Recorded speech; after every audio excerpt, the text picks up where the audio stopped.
اللهم صل وسلم على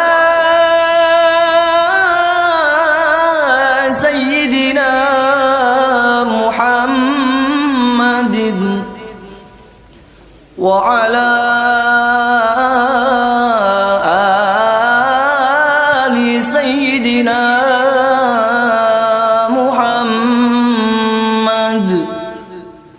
Tujuan pokok yang pertama-tama, كان النبي صلى الله عليه وسلم يطوف في الكعبة فرأى أعرابيا يطوف بها ويقول يا كريم، فقال النبي صلوا على النبي، فقال النبي وراءه يا كريم،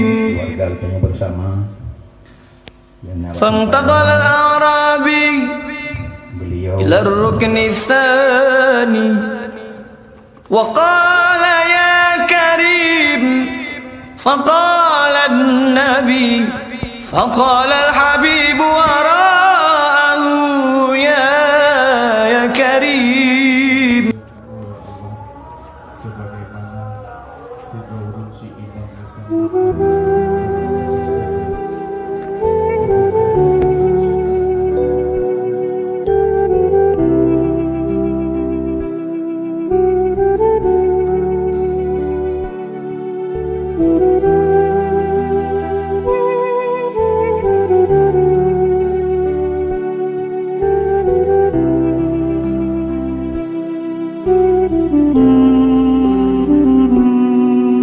كل القلوب إلى الحبيب تميل، ومعي بذلك شاهد ودليل. أما الدليل إذا ذكرت محمدا فترى دموع العاشقين تسيل. هذا رسول الله، هذا المصطفى، هذا لرب العالمين خليل.